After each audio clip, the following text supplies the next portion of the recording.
Para protrombina, para factor 10, se puede utilizar el complejo protrombínico, no el FEIBA, sino el complejo protrombínico Protromplex o Mancomplex, que tiene distintas concentraciones y hay que revisar para cada producto la concentración que tiene de cada uno de estos productos, de factor 7, de factor 10 o de factor 2.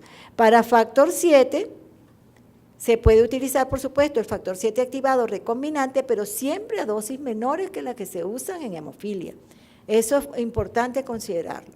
El factor 11 también tiene concentrados, no están disponibles por lo menos en Venezuela, y eso están asociados con trombosis el uso de estos concentrados. Por otra parte, en algunos casos graves se considera la profilaxis, sobre todo en algunos pacientes con deficiencia de 7, de factor 13, también de 10. Hay que en las mujeres terapia hormonal, la deficiencia de 11 se ha hablado de desmopresina, pero eso verdaderamente no es una respuesta adecuada. Cuando hay trombosis hay que tratarlo pues como cualquier episodio de trombosis, y no se sabe si estos nuevos agentes anticoagulantes pudieran ser utilizados para el tratamiento de la trombosis que se ve en algunos de estos pacientes. Sobre todo hablamos de las difirinogenemias, que un 20% de las difirinogenemias son difirinogenemias trombóticas. Un 50% de los fibrinógenos anormales es asintomático y el resto puede tener tendencia hemorrágica.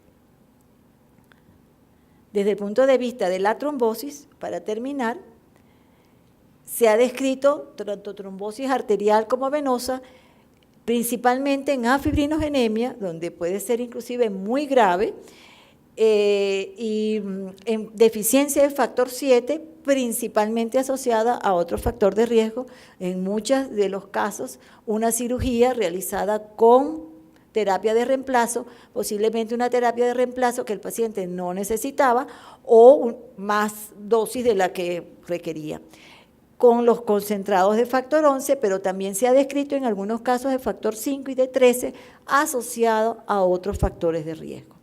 La mayoría, como les digo, entonces asociado a otros factores de riesgo o terapia de reemplazo, y hasta la fecha no se ha descrito la trombosis ni en la deficiencia de factor 2 ni en factor 10. Bueno, y para terminar, pues quiero dejar si me permite la máquina, creo que no, dejar la imagen del próximo evento del Grupo CLAT aquí en Cancún, que está organizando el presidente del comité organizador, el doctor Carlos Martínez, y que seguramente pues vamos a escuchar un poco más al respecto. Bueno, muchísimas gracias por su atención.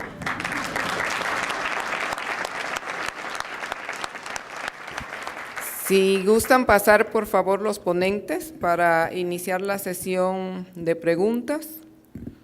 Muchas gracias, han sido excelentes las presentaciones. Tengo una pregunta para la doctora Arlette Sáez. ¿Qué opina del tratamiento antifibrinolítico en las pacientes con metrorragia y enfermedad de von Willebrand?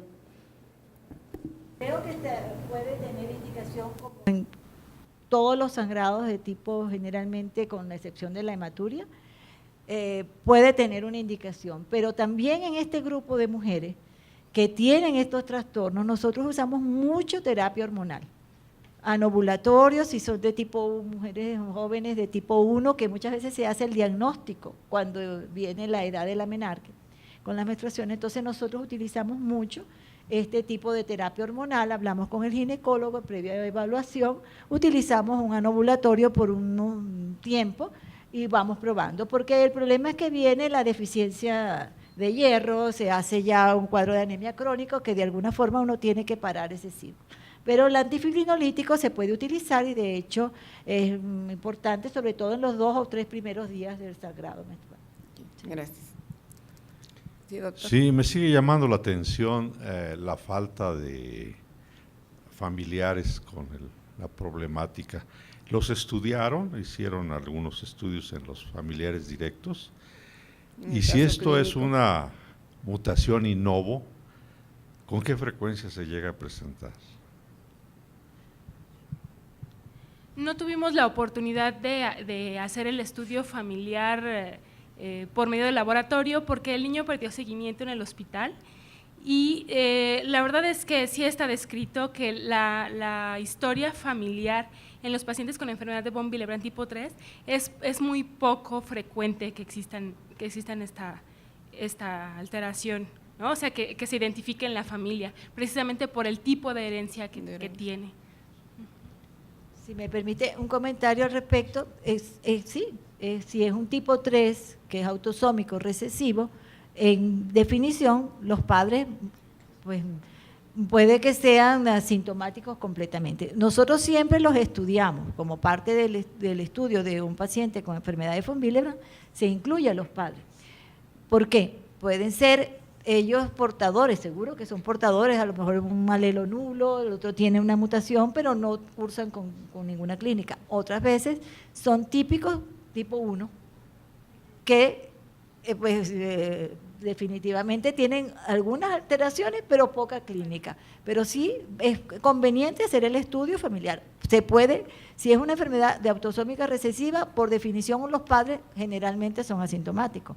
Pueden ser portadores del gen, pero generalmente son asintomáticos. Pero depende de la mutación que tengan, sí. Lo mismo pasa en el tipo 2G. Sí, doctor Carlos Martínez. Una pregunta para que menciones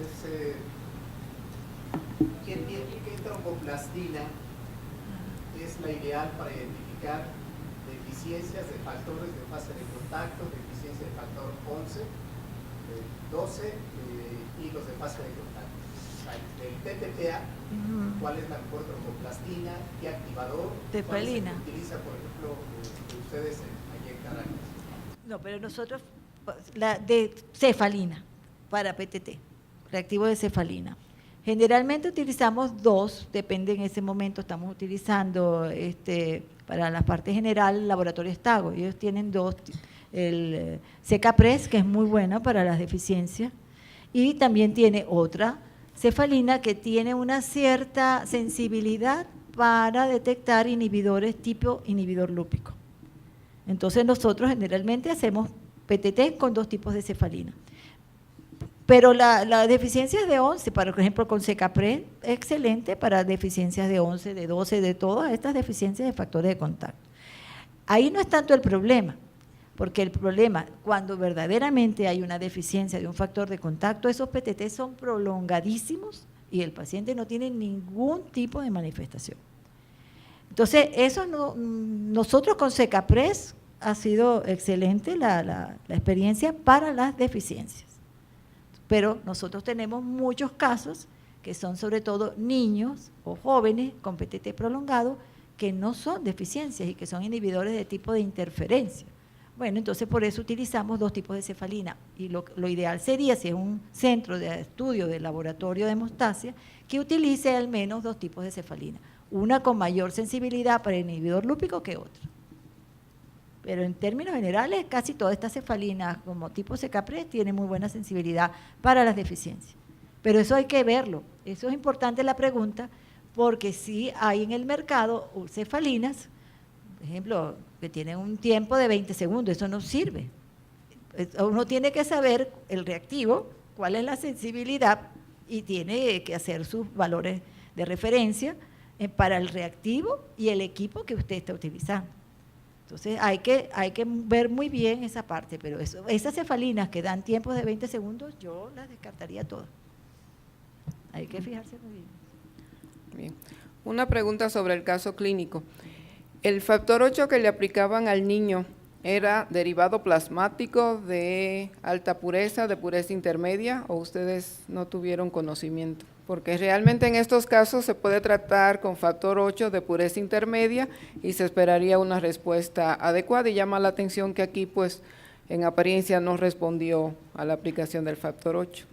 En el resumen clínico no lo especificaba cuando nos lo enviaron, pero aparentemente era de alta pureza. Okay. Pero de alta pureza recombinante. No, de alta pureza como el hemofil, que tiene prácticamente que no solo, tiene, que no tiene, no que tiene. puramente la molécula del factor 8, aunque sea de derivado plasmático. Claro, porque si nos ponemos a ver por definición, todos estos concentrados que tienen factor von Willebrand son todos de alta pureza, pero concentrados de factor 8 con factor von Willebrand. Bueno. Pero si era hemofil, no No tiene, von Willebrand, claro. no tiene von Willebrand. Es decir, que eso es importante, y por eso también es importante pensar en estos casos, como usted lo mencionó, de esos que son como hemofilias leves y que pueden ser un 2 genes o puede ser quizás un tipo 3. En este caso era más característico porque la clínica era tan evidente, tan sugestiva, el sangrado repetido, epistaxis que llevaban hospitalización, que ameritaban transfusión, que era pues muy sugestivo de una enfermedad de tipo von Willebrand.